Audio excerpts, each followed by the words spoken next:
O DNA é de gente sincera, que fala o que pensa, e o nome dele já diz tudo aí. Quem tá com a gente aí é o Euriquinho. Eurico Miranda, nosso filho do grande Eurico Miranda. Euriquinho, que é um dos caras que mais conhece aí dos bastidores do Vasco. Euriquinho, boa tarde, é o Benja, tudo bem? Quer dizer, tudo bem na vida pessoal, né? Porque do Vasco não tem nada bem não, né, Euriquinho? Do Vasco tá difícil, Benja. Boa tarde aí, Benja. Boa tarde, Nori. Boa tarde, mano. Ainda podemos falar sobre o Vasco enquanto o Vasco sobrevive, mas o Vasco, Benja, se não tiver uma mudança radical a curto prazo, a gente vai estar daqui a, no máximo, 2 anos, discutindo os motivos que fizeram o Vasco acabar. O Vasco está com prazo de validade, o Vasco vai acabar se não tiver uma mudança radical. Opa, calma, Euriquinho. Ô, Euriquinho, essa frase sua é muito forte. O Vasco não acaba, Euriquinho. Vai acabar, Benja. Pode confirmar, pode anotar o que se sabe dos bastidores, o que foi feito nesse contrato, a maneira como o Vasco foi vendido, as consequências desse contrato, as consequências da irresponsabilidade de quem o fez, elas são seríssimas e as pessoas ainda não tomaram a dimensão. O Vasco teve aportes financeiros nos últimos 2 anos e no ano que vem acabam-se os aportes. E com esses aportes, o Vasco está demonstrando isso aí que a gente está vendo, está passando essas vergonhas que tem passado. Imagina quando o dinheiro acabar. O dinheiro vai acabar, não foram solucionados os problemas das dívidas, o Vasco vai pedir recuperação judicial e o final de quem pede recuperação judicial e não cumpre com a recuperação judicial é a falência. O Vasco vai falir em 2 anos se não tiver uma mudança radical. Caramba! Eu posso fazer uma pergunta para o Euriquinho? Primeiro, boa tarde a ele, agradecer a presença dele aqui nesse momento que você pode discutir métodos, situações e tudo mais, mas é indiscutível a paixão do Euriquinho pelo Vasco. Isso é indiscutível mesmo. E eu sei como é difícil para ele estar falando sobre isso agora, depois do que aconteceu. Euriquinho, como é que a gente pode acreditar que um passo atrás, por exemplo, na vida do Vasco? O Vasco teve uma série de problemas com a administração comum, com a administração tradicional do futebol. Isso todo mundo sabe. O Vasco teve a questão do Bank of America que deu errado. O Vasco teve a questão do projeto olímpico do Vasco que gerou uma série de dívidas para o Vasco que eu nem sei se o Vasco já conseguiu pagar todas. E o Vasco foi rebaixado como processo disso tudo. Havia uma esperança de que, como sociedade anônima de futebol, isso fosse mudar. Pelo jeito, não está mudando. Qual é o caminho que você vê para o Vasco? Porque o passado, ele desembocou nesse presente. Como é que o torcedor do Vasco pode esperar um futuro melhor? Eu discordo, Nuri, eu discordo. Não foi isso que fez o Vasco chegar onde chegou. As pessoas salientam isso. O Vasco terminou uma parceria com o Bank of America e isso não gerou novas dívidas para o Vasco, muito pelo contrário. O que gerou dívidas foi o Projeto Olímpico. Essas dívidas do Projeto Olímpico são ínfimas perto do que se gera de dívidas hoje. Hoje a compra de um jogador de futebol gera uma dívida muito maior do que o Projeto Olímpico. Se você quiser analisar, o time do Vasco da Copa do Brasil de 2011 gerou uma dívida 3 vezes maior do que a dívida do Projeto Olímpico.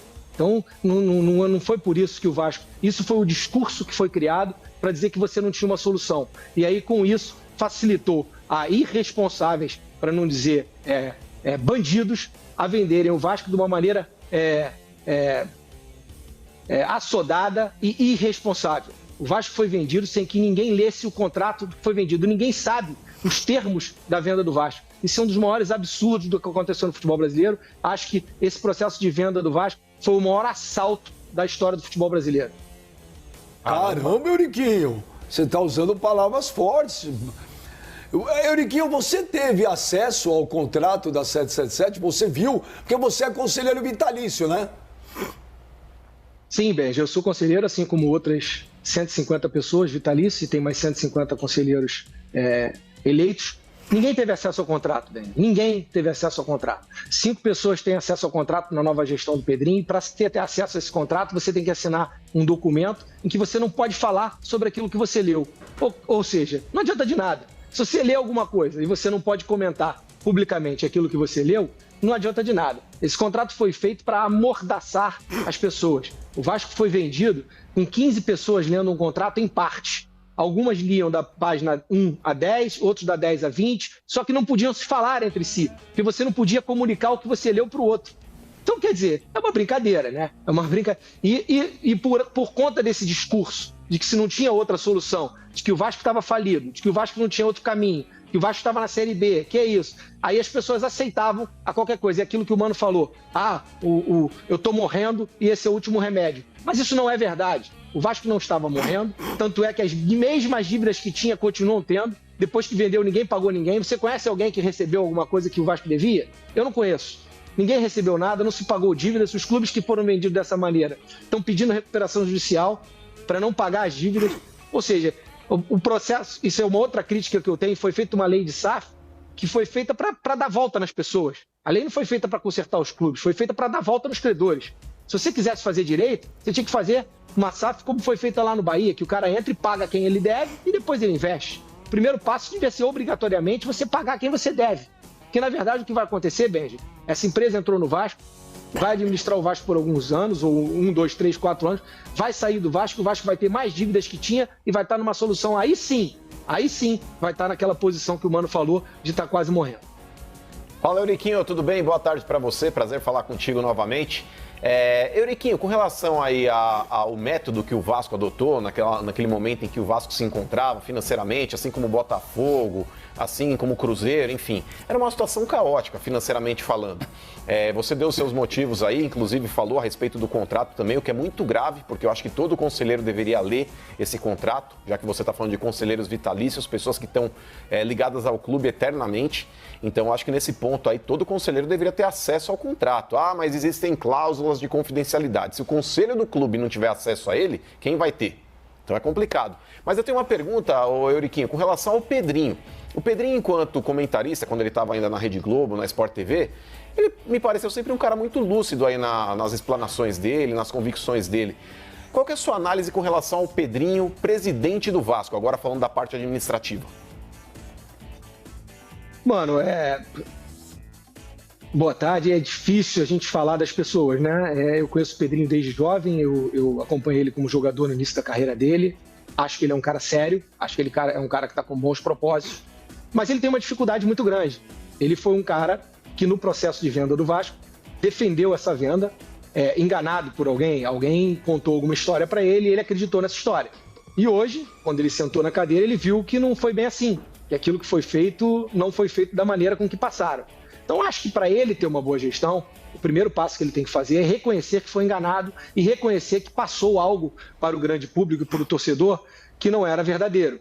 Reconhecer que teve um erro nesse processo de venda e um erro no processo de avaliação que ele teve da venda do clube, de como ela foi feita.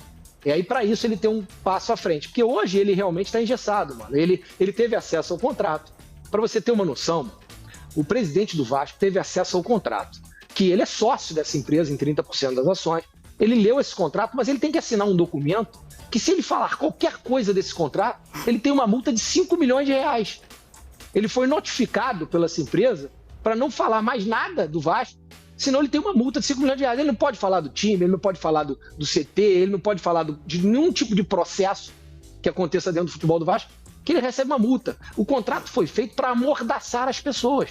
Então, se o Pedrinho quer alguma coisa na presidência do Vasco, a primeira coisa que ele tem que fazer é entrar na justiça, buscar o judiciário para que se quebre essa cláusula de silêncio, essa mordaça. Tem que acabar com a mordaça desse contrato, esse contrato tem que ser realmente exposto ao torcedor e à mídia. E, por exemplo, vocês comentam sobre essa venda sem ter a mínima noção do que foi feito, de como foi feito, do que tem ali, quais são essas cláusulas, qual é a consequência para o Vasco dessa venda, o que vai acontecer no futuro. Você é tão absurdo que a gente não sabe quem comprou o Vasco. Você vai lá no Botafogo, você sabe que o Textor comprou, você vai lá no Red Bull, lá do Bragantino, que não é uma SAF, né? Foi um clube empresa anterior a essa lei da SAF, você sabe quem é o dono daquilo, quem manda, sei lá, vai lá no Manchester City, tem lá um dono. O Vasco você não sabe quem é. É um fantasma. Então não tem nem a pessoa para você cobrar, não tem nem quem você notificar para fazer alguma coisa.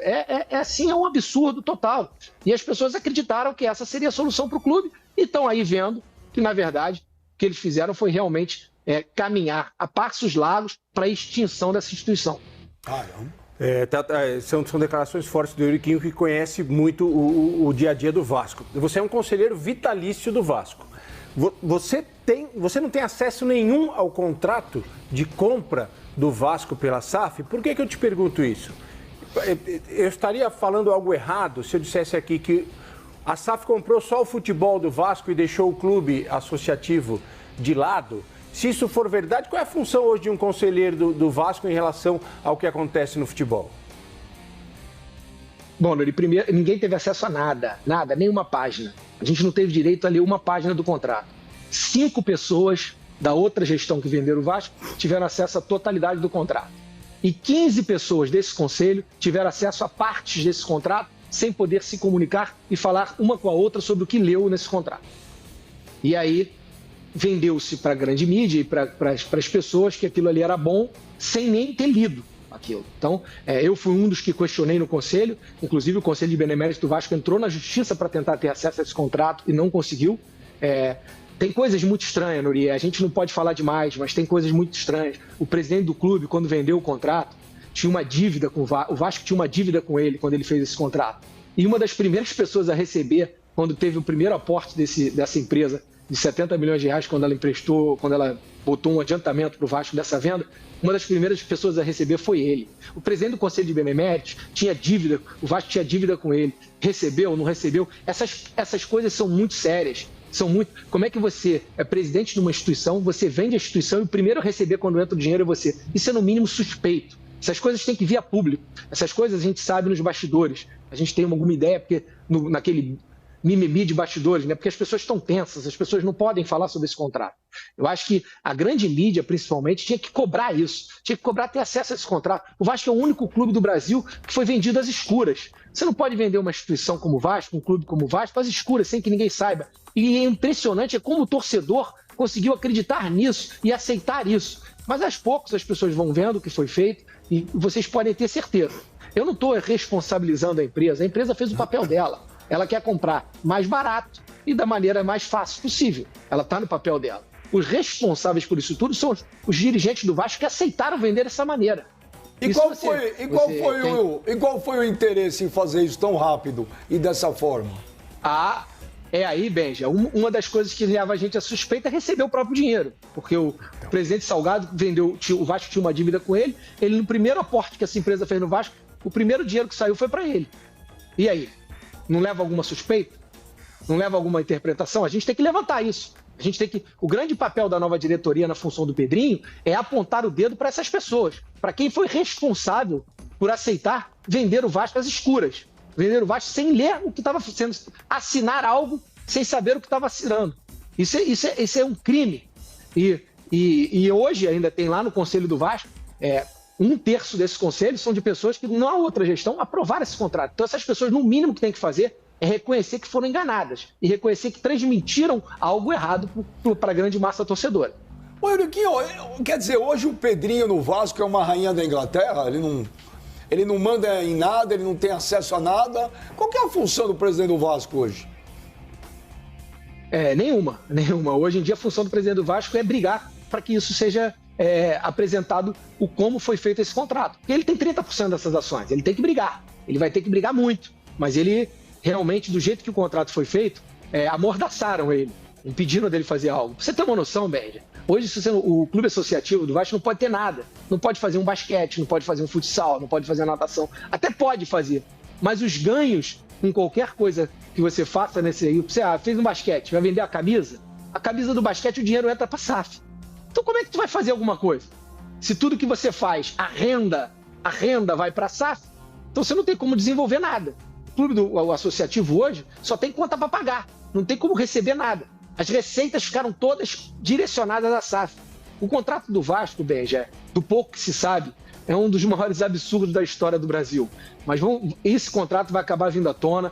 Eu acho que o grande papel do Pedrinho e de sua diretoria é fazer com que as pessoas consigam ter acesso a esse contrato e o vascaíno consiga entender de verdade o que foi feito com o clube. E aí, após isso, cobrar as pessoas que fizeram. Entender os motivos delas terem feito, se foi por interesse pessoal, se foi para se beneficiar, se foi para ganhar dinheiro, se foi na sacanagem, o que foi. As pessoas vão ter que realmente se explicar e ser responsabilizadas por isso que fizeram.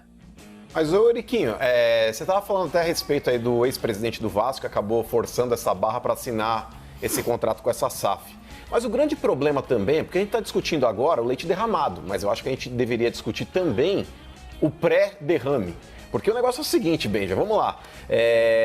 O conselho do Vasco, Euriquinho, ele foi conivente também com tudo que aconteceu. Porque, desculpa, eu não vou votar num contrato a favor de uma venda de um clube se eu não tiver, primeiro, lido o contrato. Segundo, se eu não tiver compreendido o contrato. Porque 80% do conselho eu tenho certeza que tem dificuldade para ler um contrato. Porque não é tão simples assim, ainda mais quando a gente está falando de um contrato envolvendo uma empresa multinacional, pode estar em inglês e português, são cláusulas ali que muitas vezes têm um poder de compreensão que para quem não é da área jurídica é realmente um pouco mais complexo. Então, o próprio conselheiro do Vasco, ele não é culpado também, ô Euriquinho, pelo fato de terem vendido da forma como venderam? Porque o presidente ele vai lá e ratifica, ele empurra lá e fala, tá vendido. Mas o conselho ele precisa dessa aprovação também, ou não?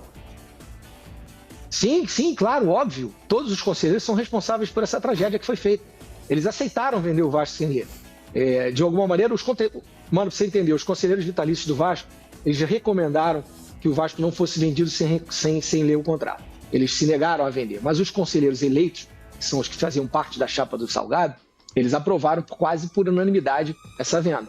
E hoje, neste conselho dos conselheiros eleitos, tem 40 a 50 pessoas que estiveram nesse conselho que vendeu o Vasco. Então essas pessoas, elas têm que, no mínimo, foi o que eu falei no início, elas têm que, no mínimo, reconhecer que foram enganadas, para não dizer que participaram da fraude, ou da sacanagem, ou do que você quiser chamar, da palavra que você quiser dar. Mas elas, no mínimo, têm que reconhecer isso. Inclusive o presidente do Vasco, que o Pedrinho, enquanto comentarista, num grande veículo de comunicação, ele recomendou essa venda. Ele aconselhou, ele falou que a venda era boa, que era uma coisa interessante para o Vasco. E, de alguma maneira, também sem saber os reais termos do que estava sendo acontecido. Alguém contou para ele, alguém vendeu para ele alguma coisa que não era verdadeira. Então ele precisa, num primeiro momento, reconhecer que estava enganado para poder fazer qualquer tipo de questionamento a esse contrato. Euriquinho, queria agradecer aí, rapaz, que entrevista bombástica.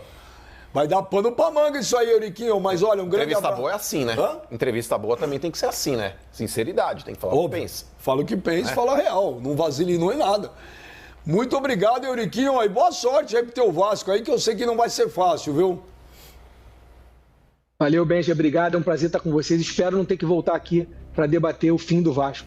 Eu acho que cabe também à imprensa e à mídia correr atrás dessas informações, investigar, pesquisar o que foi feito com o Vasco, porque você pode ter certeza, Benja, as poucas informações que eu tenho de bastidores, o que foi feito com o Vasco foi um crime. E isso precisa ser levantado, discutido, e para a gente evitar, de alguma maneira, que o Vasco venha acabar. Um abraço aí em vocês todos e sucesso aí para você. Obrigado, Euriquinho. Um grande abraço. Caramba, hein? É uma situação confusa essa do Vasco. Na verdade,